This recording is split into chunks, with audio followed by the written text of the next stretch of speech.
Students in my lab chemistry classes. आज आवर्त सारणी चैप्टर यानी पीरियोडिक टेबल चैप्टर में पीरियोडिक प्रॉपर्टी आवर्ती गुण के बारे में अध्ययन करेंगे। तो सबसे पहला प्रॉपर्टी या सबसे पहला गुण मैं लेता हूं ऑक्सीडेशन स्टेज। तो ऑक्सीडेशन स्टेज को जानने से पहले आप ऑक्सीडेशन क्या है इसको जान लीजिए। तो अभी तक जिन्होंने चैनल को सब्सक्राइब नहीं किया वो चैनल को सब्सक्राइब कर ले, लाइक करें, कमेंट करें और अधिक से अधिक चैनल को शेयर करें।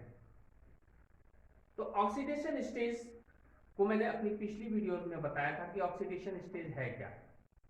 फिर से जान लीजिए कि किसी भी यौगिक में किसी तत्व की ऑक्सीकरण अवस्था या ऑक्सीकरण संख्या उस यौगिक में उस तत्व पर उपस्थित काल्पनिक अथवा वास्तविक आवेशों की संख्या के बराबर होता है।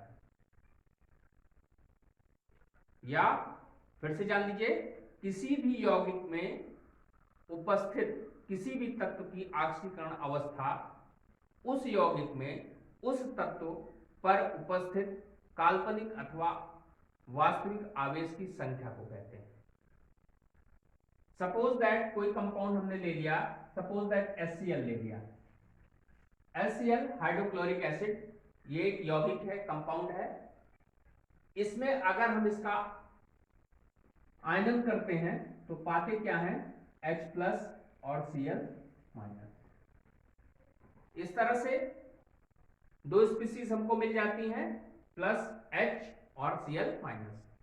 तो यहां पर H+ और Cl- की ऑक्सीकरण अवस्था क्या होगी, H की +1 होगी और Cl की -1 होगी।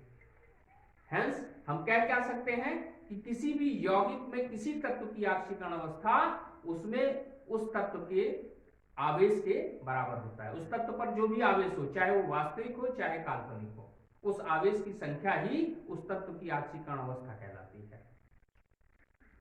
तो आवर्त सारणी में ऑक्सीकरण अवस्था को इस तरह से हम निर्धारित करते हैं कि s ब्लॉक एलिमेंट जो होता है, s ब्लॉक एलिमेंट यानी जिसमें इलेक्ट्रॉन, अंतिम इलेक्ट्रॉन s उपकोष में भरते हैं, तो ऐसे तत्व s ब्लॉक एलिमेंट कहलाते हैं। s ब्लॉक एलिमेंट हमेशा पॉजिटिव ऑक्सीडेशन स्टेज प्रदर्शित करते हैं, धनात्मक ऑक्सीकरण अवस्था प्रदर्शित करते हैं। अगर इलेक्ट्रॉनिक कॉन्फ़िगरेशन NS1 है तो उसकी ऑक्सीडेशन स्टेज क्या होगा, +1 होगा। और अगर NS2 है तो ऑक्सीकरण स्टेज क्या होगा, +2 होगा। यानी कहने का तात्पर्य हुआ कि S block element always positive oxidation stage प्रदर्शित करते हैं। फर्स्ट A के तत्वों का क्या होता है, +1 होता है फर्स्ट, और सेकंड A के तत्वों का क्या होता है, +2 होता है। और P ब्लॉक के एलिमेंट जो होते हैं वो धनात्मक और ऋणात्मक यानी पॉजिटिव और नेगेटिव दोनों तरह के ऑक्सीडेशन स्टेज प्रदर्शित करते हैं।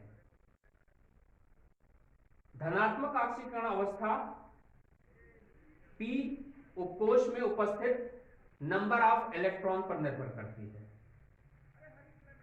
यानी P उपकोष में उपस्थित नंबर ऑफ इलेक्ट्रॉन हमेशा उसकी धनात्मक ऑक्सीकरण अवस्था को प्रदर्शित करता है। और ऋणात्मक ऑक्सीकरण अवस्था कैसे प्रदर्शित होता है, 8-n करके।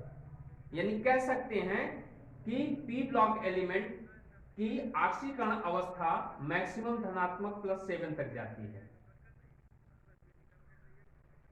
जैसे मैंने देखिए ग्रुप बना दिया है, first A, second A, third A, fourth A, fifth A, sixth A और सेवेंथ A, जिसमें से ये S ब्लॉक एलिमेंट है और वो P ब्लॉक एलिमेंट है। तो यहां पर देखिए फर्स्ट A में मैंने बताया फर्स्ट A के जितने भी तत्व होंगे उनकी ऑक्सीकरण संख्या +1 होगी, इनकी माइनस कोई ऑक्सीडेशन स्टेज नहीं होगा। इसी को मान करके हम क्या करते हैं, स्विच नियम लगा करके ऑक्सीकरण अवस्थाएं निकालते हैं।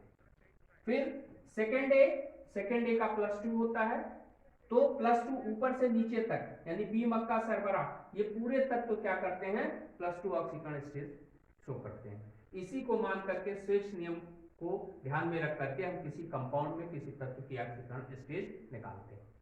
इसके बाद थर्ड ए क्या करता है, इसको बोरान परिवार कहते हैं। बोरान परिवार में जितने तत्व हैं ये केवल +3 ऑक्सीकरण स्टेज प्रदर्शित करते हैं और कोई ऑक्सीकरण स्टेज माइनस नहीं प्रदर्शित करते। लेकिन कार्बन परिवार की ऑक्सीकरण स्टेज +4 भी होगा due to presence of 4 electron और -4 भी होगा। इसी तरह नाइट्रोजन परिवार का +5 ऑक्सीडेशन स्टेज भी होगा, -3 भी होगा, +6 भी होगा, -2 होगा, +7 होगा, -1 होगा। यानी कहने का तात्पर्य हुआ कि p ब्लॉक एलिमेंट क्या करते हैं, धनात्मक और ऋणात्मक दोनों ऑक्सीकरण अवस्थाएं प्रदर्शित करते हैं।